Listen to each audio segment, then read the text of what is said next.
জয় শ্রীকৃষ্ণ, রাধে রাধে। নমস্কার বন্ধুরা, সনাতনী পম্পা ইউটিউব চ্যানেলে আপনাদের সকলকে জানাই স্বাগত। আশা করি আপনারা সকলেই ঈশ্বরের কৃপায় ভালো আছেন, সুস্থ আছেন। বন্ধুরা, স্বয়ং ভগবান পরমেশ্বর শ্রীকৃষ্ণ বলেন, পার্শ্ব একাদশীর পবিত্র দিনে আপনি যাই খান অন্ততপক্ষে এই তিনটি সবজি ভুলেও খাবেন না। হ্যাঁ বন্ধুরা, আপনারা একেবারে ঠিকই শুনছেন। আপনারা যদি খিদেতে মরেও যান তবুও পার্শ্ব একাদশীর দিন ভুলেও খাবেন না এই তিনটি সবজি, নতুবা সারা জীবন রোগে ভুগবেন, জ্বলে মরবেন। বন্ধুরা, আগামী 14ই সেপ্টেম্বর শনিবার পালিত হচ্ছে এই বছরের পার্শ্ব একাদশী। এই রাধা অষ্টমীর পর এই একাদশী বিজয়া মহাদ্বাদশী স্পর্শ করেছে। তাই এই একাদশীর মাহাত্ম্য কিন্তু বন্ধুরা অনেক অনেক গুণ বেশি। মানা হয় ভগবান শ্রীকৃষ্ণ ও শ্রীমতী রাধারানীর জন্ম মাসে এই একাদশীতে যদি আমরা কিছু নিয়ম পালন করতে পারি, তাহলে বন্ধুরা আমাদের জীবনে পরম সুখ শান্তি সৌভাগ্যে ভরে ওঠে। এই দিনে কিছু ভুল কিন্তু আবার বন্ধুরা আমাদের জীবনে চরম ভয়ঙ্কর দুর্ভাগ্যকে ডেকে আনে। তাই অবশ্যই বন্ধুরা, যদি ভগবান শ্রীকৃষ্ণ ও শ্রীমতী রাধারানীর কৃপা প্রাপ্ত করতে চান, তাহলে এই দিনে কিন্তু বন্ধুরা আপনারা এই নিয়মগুলিকে অবশ্যই মেনে চলুন। বন্ধুরা, শাস্ত্রে বলছে এই পবিত্র একাদশীর দিনে যারা এই খাবারটি গ্রহণ করে তারা অত্যন্তই ভাগ্যশালী হয়। এতে মা লক্ষ্মীর বিশেষ কৃপায় মানুষের সকল দুঃখ দারিদ্রতার রাতারাতি নাশ হয়ে যায়। এবং এই রাতে বন্ধুরা আপনারা পারলে অবশ্যই একটি 1 টাকার কয়েন এখানে লুকিয়ে রেখে দিন। এতে আপনাদের আর্থিক কষ্ট আর জীবনেও আসবে না। দেখবেন মা লক্ষ্মীর কৃপায় আপনাদের বাড়িতে কেমন ধনধান্যে পরিপূর্ণ হয়ে গেছে। তাই বন্ধুরা, মা লক্ষ্মীর কৃপা পেতে আপনারা ভক্তি মনে বন্ধুরা ভিডিওটি অবশ্যই পুরো দেখুন। বন্ধুরা, সামান্য একটি জিনিস আপনি এই দিনে গোমাতাকে খাইয়ে দিন, হয়ে যাবেন কোটিপতি। বন্ধুরা, যারা এই জিনিসটি গোমাতাকে খাওয়াতে পারবেন না, কারণ অনেক ক্ষেত্রেই তো হয় যারা শহরে আছেন সেখানে গোমাতা কোথায় পাবেন, তাহলে সেক্ষেত্রে আমি আপনাদেরকে আরও একটি উপায় জানিয়ে দেব যে আপনি গোমাতার পরিবর্তে আপনি কাকে খাওয়াতে পারেন। বন্ধুরা, আজকের যে উপাচারটি আমি আপনাদেরকে জানাবো, এই উপাচারটি যদি আপনারা করতে পারেন তাহলে আপনার জীবনে সমস্ত প্রকারের দুঃখ কষ্ট জ্বালা যন্ত্রণা থেকে আপনি কিন্তু খুব সহজেই মুক্তি পেতে পারেন। আর বন্ধুরা, মৃত্যুদণ্ড তো দোষ থেকে আপনি সম্পূর্ণভাবে কিন্তু রেহাই পেয়ে যাবেন এবং সারা বছর ধরে আপনার বাড়িতে কখনো অন্ন বস্ত্রের অভাব হবে না। হ্যাঁ বন্ধুরা, আপনার 7 প্রজন্ম বসে খাবে। আপনার জীবনে সমস্ত দুঃখ কষ্ট দারিদ্রতা দূর হয়ে যাবে। আপনি যদি এই ক্রিয়া বা উপায়টি একবার করতে পারেন, তাহলে আমি আপনাদেরকে 100% গ্যারেন্টি দিয়ে বলছি এর সুফল আপনি অবশ্যই পাবেন। তাই এই প্রসঙ্গে বিস্তারিত জানার আগে আপনাদেরকে বলে রাখি, আপনি যদি সনাতনী পম্পা ইউটিউব চ্যানেলে নতুন হয়ে থাকে তাহলে চ্যানেলটি অবশ্যই সাবস্ক্রাইব করুন এবং পাশে থাকা নোটিফিকেশন বেল আইকনটি ক্লিক করুন। কারণ আমি বিভিন্ন প্রকার তন্ত্র মন্ত্র বশীকরণ, টোটকা, বাস্তু টিপস, জ্যোতিষশাস্ত্র, পুজো আরাধনা এবং ব্ল্যাক ম্যাজিক করা নিয়ে নিত্য নতুন ভিডিও আপলোড করে থাকি, যা প্রয়োগ করার মাধ্যমে আপনার জীবনে থাকা সকল প্রকার সমস্যার সমাধান হয়ে যাবে। চলুন এইবার মূল আলোচনায় প্রবেশ করা যাক। তবে মূল আলোচনায় প্রবেশ করার আগে আপনারা যদি স্বয়ং ভগবান পরমেশ্বর শ্রীকৃষ্ণের আশীর্বাদ ও কৃপা লাভ করতে চান, তাহলে জয় শ্রীকৃষ্ণ, রাধে রাধে লিখে কমেন্ট অবশ্যই করবেন। বন্ধুরা, আমাদের সনাতন ধর্মে গাই গঙ্গার কিন্তু একটা আলাদা মাহাত্ম্য রয়েছে। বন্ধুরা, এমনটাই মান্যতা রয়েছে যে গোমাতার শরীরে 33 কোটি দেবদেবী নিবাস করে। আর বন্ধুরা, যে ব্যক্তি গোমাতাকে সেবা করে সেই ব্যক্তির ওপরে সমস্ত দেবদেবীর কিন্তু আশীর্বাদ থাকে। বন্ধুরা, গো সেবা করলে শুধু এই জন্মেই যে আপনার সমস্ত পাপ ক্ষয় হবে এমনটা কিন্তু নয়, আপনার আগের জন্মে অর্থাৎ আপনার আগের যে জন্ম এই রকম একাধিক জন্মের দোষ কিন্তু দূর হয়ে যায়। বন্ধুরা, যে সমস্ত বাড়িতে সকালবেলায় রুটি হয় বা ধরুন রুটি না হলো অন্য কিছু হলো, ভাত হলো বা যাই কিছু হোক, আপনার বাড়িতে প্রথম যেটি হবে প্রথম রুটি বা শেষের রুটি, বিশেষ করে সেই জিনিসটাকে আপনি গোমাতাকে খাইয়ে দেবেন। আর বন্ধুরা যদি সম্ভব হয় তাহলে কালো রঙের কোনো গাই মাতাকে এটি আপনি খাইয়ে দিতে পারেন। আর বন্ধুরা কালো গাই যদি না পান তাহলে আপনি যে কোনো রঙের গোমাতাকে খাইয়ে দিতে পারেন, এতে কোনো সমস্যা নেই। বন্ধুরা প্রত্যেকটি পূজায় এবং প্রত্যেকটি মাঙ্গলিক কাজে গোমাতা বা তার সম্বন্ধিত যে কোনো জিনিস, যেমন গোবর, গোমূত্র, গরুর দুগ্ধ অথবা গরুর দুধের তৈরি ঘি, এগুলি অবশ্যই সামিল করবেন। এতে আপনি অবশ্যই পূর্ণ লাভ করবেন। বন্ধুরা সনাতন ধর্মে পরম্পরা অনুসারে যে বাড়িতে গোমাতা থাকে সেই বাড়িতে যত রকমের বাস্তু দোষ রয়েছে সেই দোষ কিন্তু দূর হয়ে যায়। আর বন্ধুরা একটা বিষয় আমি আপনাদেরকে জানিয়ে রাখি, বন্ধুরা আপনি বছরের যে কোনো দিন আপনি কিন্তু গোশালায়, অর্থাৎ যেখানে গরু বাস করে, যেটিকে গোয়ালশালা বলা হয়, সেখানে কিন্তু আপনারা অবশ্যই একবার হলেও যাবেন। এটা কিন্তু খুব ভালো জিনিস আর এটা আমাদের শাস্ত্রই বলছে। আর বন্ধুরা আপনাদের পক্ষে যদি সম্ভব হয় তাহলে যে সবুজ ঘাস রয়েছে সেই ঘাস কিন্তু আপনারা গোমাতাকে খাওয়াবেন। এটা কিন্তু খুবই একটা ভালো জিনিস আর এর একাধিক কিন্তু শুভ পরিণাম আমরা কিন্তু পেয়ে থাকি। আর সাথে সাথে গো সেবা বা গো পূজার দ্বারা আমাদের যে নবগ্রহ রয়েছে তা কিন্তু শান্ত হয়ে যায় এবং আপনার জন্মকুণ্ডলিতে যে সমস্ত দোষ রয়েছে সেগুলি কিন্তু অনেকাংশেই কমে যায়। আর বন্ধুরা যাদের পিত্ত দোষ রয়েছে তারা বিশেষ করে একাদশীর দিনকে অথবা কোনো পূর্ণিমার দিন কিংবা কোনো অমাবস্যার দিন রুটি, গুড় এবং সবুজ ঘাস আপনারা যদি গোমাতাকে খাওয়াতে পারেন তাহলে আপনার যে পিত্ত দোষ রয়েছে তা কিন্তু সুনিশ্চিতভাবে দূর হয়ে যাবে। আর বন্ধুরা আপনি হয়তো কোথাও যাচ্ছেন, সেই সময় দেখতে পেলেন যে একটা গাই মাতা আপনার দিকে এগিয়ে আসছে, তখন আপনি সেই গোমাতাকে আপনার ডান দিক দিয়ে বেরোতে দেবেন। এর ফলে আপনার যাত্রা কিন্তু অত্যন্ত শুভ হবে। আর একটা জিনিস বন্ধুরা আপনারা মাথায় রাখবেন, গোমাতাকে আপনারা যে রুটিটি করে খাওয়াবেন সেই রুটিটা কিন্তু অবশ্যই টাটকা হওয়া প্রয়োজন। হয়তো আপনি আগের দিন রুটি করেছিলেন, সেই রুটি আপনি হয়তো সকালবেলা খাইয়ে দিলেন, এটা কিন্তু আপনারা একদম করবেন না। এতে কিন্তু বাড়িতে একটা নেগেটিভ শক্তি প্রবেশ করে আর আপনার যে কার্যটি হবার ছিল সেই কাজে কিন্তু বাধা পড়ে যাবে। দেখবেন হওয়া কাজ কিন্তু একদম হতে চাইছে না। যাই হোক বন্ধুরা, একই সঙ্গে আরও একটি বিষয় আপনারা মাথায় রাখবেন, যে সমস্ত গোলা জিনিস হয় বা পচা জিনিস হয় সেই সমস্ত পচা গলা জিনিস খাওয়াবেন না। বন্ধুরা আপনার বাড়িতে হয়তো কোনো ফল রয়েছে বা কোনো সবজি রয়েছে, সেটা হয়তো পচে নষ্ট হয়ে গেছে, সেটা গোমাতাকে খাইয়ে দিলেন। আর অনেকেই এই কাজটি করে থাকে, কিন্তু এই কাজটি করা একদমই উচিত নয়। কারণ বন্ধুরা এটা মনে রাখবেন, আপনি গোমাতাকে খাওয়াচ্ছেন মানে আপনি 33 কোটি দেবদেবীকে খাওয়াচ্ছেন। আর এটা কিন্তু অবশ্যই মাথায় রাখবেন। বন্ধুরা একই সাথে আরও একটা জিনিস আপনি করতে পারেন, সেটি হলো 11টি আটার গুলি বানাবেন এবং তাতে একটু হলুদ দেবেন। তারপর আপনারা যে 11টি আটার গুলি বানিয়েছেন সেই গুলিগুলোকে এক এক করে আপনি গোমাতাকে খাইয়ে দেবেন। আর যতবার আপনি ওই 11টি লাড্ডু খাওয়াবেন গোমাতাকে, ততবারই আপনি গোমাতার যে শিং রয়েছে সেই শিঙেতে হাত বোলাবেন, মাথায় হাত বোলাবেন এবং চেষ্টা করবেন গোমাতার চরণ স্পর্শ করার। বন্ধুরা আপনি যদি এমনটা করতে পারেন তাহলে আপনার যে কাজে বাধা পড়ছিল সেখান থেকে কিন্তু আপনি অনেকাংশেই আপনি কিন্তু মুক্তি পাবেন।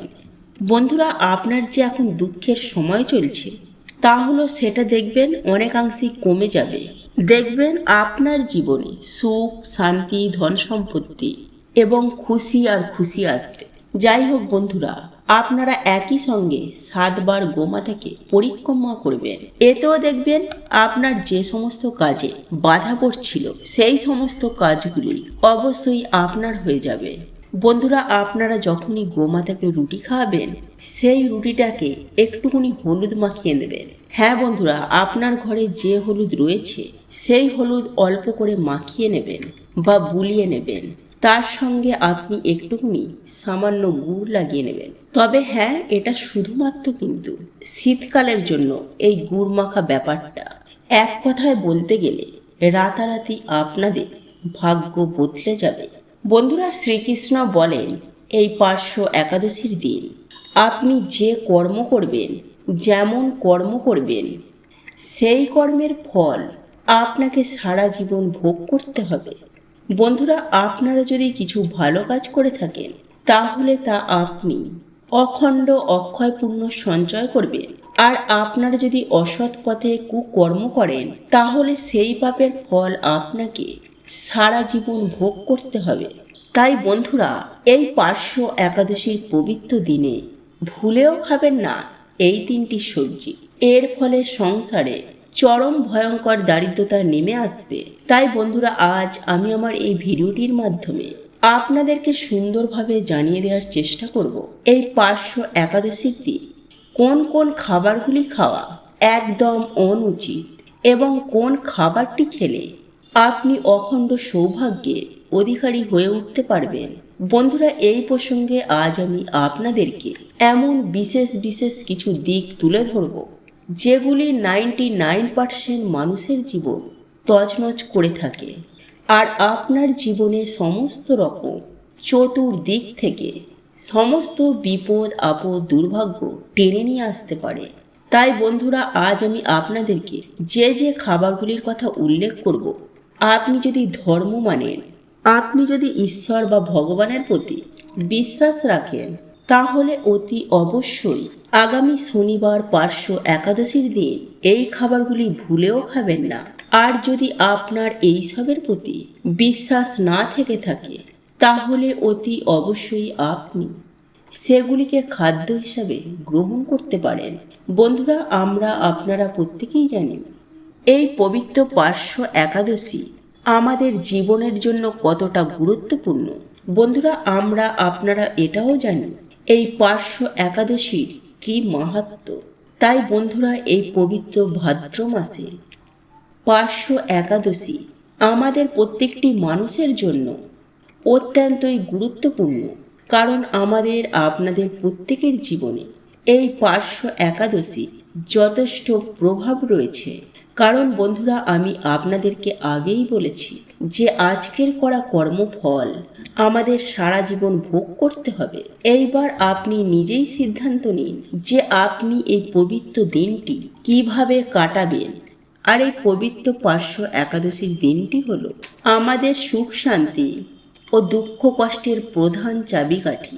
বন্ধুরা, এইবার আমরা জেনে নেব পার্শ্ব একাদশীর দিন কোন খাবারটি খেলে আমরা অখণ্ড সৌভাগ্যের অধিকারী হয়ে উঠতে পারব। বন্ধুরা, এই পবিত্র পার্শ্ব একাদশীর দিন আপনারা যদি মা লক্ষ্মী ও প্রভু শ্রী নারায়ণের এবং ধনকুবের রাজের একই সঙ্গে ভগবান গণেশজির যদি কৃপা লাভ করতে চান তাহলে বন্ধুরা অতি অবশ্যই বাজার দোকান থেকে কিছুটা মাখন কিনে এনে আপনি ওই মাখন দিয়ে স্বয়ং পরমেশ্বর ভগবান শ্রীকৃষ্ণকে পুজো আরাধনা করে সেটাকে তুলসী পাতা সহ সপরিবারে গ্রহণ করবেন। হ্যাঁ বন্ধুরা, আপনারা একেবারে ঠিকই শুনছেন। বাজার থেকে মাখন কিনে এনে তাতে আপনারা অল্প পরিমাণে মিছরি মিশিয়ে এবং তাতে তুলসী পাতা দিয়ে আপনারা যদি এই দিন মাখন গ্রহণ করতে পারেন তাহলে বন্ধুরা আপনারা এটুকু নিশ্চিত হয়ে যান আপনি অখণ্ড সৌভাগ্যের অধিকারী হয়ে গেছেন। বন্ধুরা, যাদের ডায়াবেটিস সুগার রয়েছে তারা এই মাখনে মিছরির বদলে অল্প গুড় মিশিয়ে খেতে পারেন। বন্ধুরা, হিন্দু শাস্ত্র মতে এই দিন যে ব্যক্তি মাখন খায় সেই ব্যক্তির ওপর স্বয়ং ভগবান পরমেশ্বর শ্রীকৃষ্ণের ও মাতা লক্ষ্মীর তথা ধনকুবের এবং ভগবান গণেশজির আশীর্বাদ বর্ষিত হয় এবং দুই হাত ভরে সেই ব্যক্তিকে অখণ্ড সৌভাগ্যের অধিকারী হওয়ার আশীর্বাদ প্রদান করে থাকেন। বন্ধুরা, রাধা অষ্টমীর পরেই পার্শ্ব একাদশীর দিন এই মিছরি ও তুলসী পাতা মিশিয়ে মাখন খাবেন। এর ফলে আপনারা অখণ্ড সৌভাগ্য অর্জন করতে পারবেন। বন্ধুরা, বিভিন্ন ধর্মগ্রন্থ ও পুরাণে বর্ণিত রয়েছে যে এই পবিত্র পার্শ্ব একাদশীর দিন যেই ব্যক্তি এই মিছরি ও তুলসী পাতা সহযোগে মাখন সেবন করে সেই ব্যক্তির সমগ্র জীবনে তথা সেই ব্যক্তির পরিবারে সমগ্র বছর ধনধান্যে তথা ধন সম্পত্তিতে ভরে ওঠে। অর্থাৎ সেই পরিবারে আর্থিক দিক থেকে কোনোরূপ কোনো সমস্যা কিন্তু আর কখনোই আসে না এবং সারাটা বছর সুস্থ ও নীরোগ থাকতে সক্ষম হন। যাই হোক বন্ধুরা, এইবার আমি আপনাদেরকে জানিয়ে রাখি এই পার্শ্ব একাদশীর পবিত্র দিনে কোন কোন খাবারগুলি খাওয়া একদমই অনুচিত, বিশেষ করে কোন কোন খাবারগুলি খেলে জীবন একেবারে অধঃপতন নেমে আসবে এবং সারাটা বছর রোগে ভুগবেন, জ্বলে মরবেন। বন্ধুরা, এই পবিত্র রাধা অষ্টমীর পর এই পার্শ্ব একাদশীর দিন অনেকেই এই সব খাবারগুলি খেয়ে থাকেন, কিন্তু বন্ধুরা তাদের ক্ষেত্রে দেখা যায় কম বেশি সমস্যা হয় তারা জেনে অথবা না জেনে এই সব দিনগুলিতে অর্থাৎ এই রকম পবিত্র একাদশীর দিনে বিভিন্ন প্রকারের আহার গ্রহণ করে থাকেন, যার ফলে তাদের জীবনে সমস্যা কিন্তু প্রতিদিন দিন দিন তিলে তিলে বাড়তে থাকে। তাই তারা অক্লান্ত কঠোর পরিশ্রম করার পরেও কখনো আর্থিক দিক থেকে আয় উন্নতি করতে পারে না। তাদের সংসারে সদা সর্বদাই অভাব, অনটন, দারিদ্রতা লেগেই থাকে। তাই কোনোভাবেই এই পার্শ্ব একাদশী চলাকালীন আমার বক্তব্য অনুযায়ী আপনারা এই খাবারগুলি গ্রহণ করবেন না, অর্থাৎ এই খাবারগুলি খাবেন না। তবে আপনারা অবশ্যই এই নিরামিষ আহার গ্রহণ করতে পারেন। তবে এমন কিছু কিছু জিনিস আছে যে জিনিসগুলি কখনোই আপনারা করবেন না। বন্ধুরা, নিরামিষ আহার গ্রহণ করলেও সেই জিনিসগুলি কিন্তু একেবারেই গ্রহণ করা যাবে না। তাই বন্ধুরা, আজ আমি আপনাদেরকে যে খাবারটির কথা বলবো তা হলো আমিষ আহারের মধ্যে মাছ, মাংস, ডিম, পেঁয়াজ।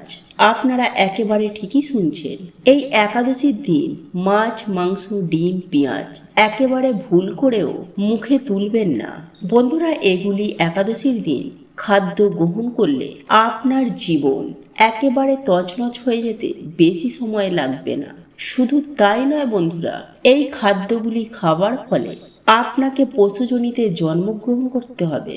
তাই অতি অবশ্যই যত্ন সহকারে এই পার্শ্ব একাদশীর দিনটি পালন করুন। বন্ধুরা, এরপর বলবো কোনো পোড়া জাতীয় খাবার এই একাদশীর দিন ভুল করেও গ্রহণ করবেন না।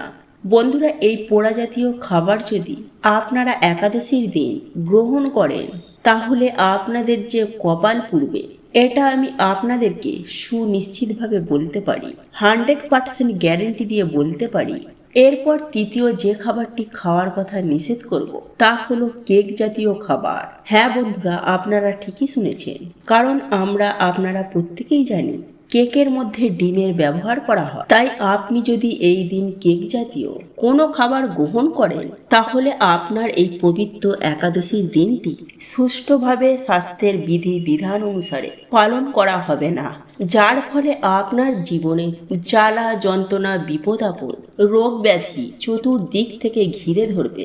তাই বন্ধুরা, আপনারা ভুল করেও ডিম ব্যবহার করা কেক আপনারা গ্রহণ করবেন না।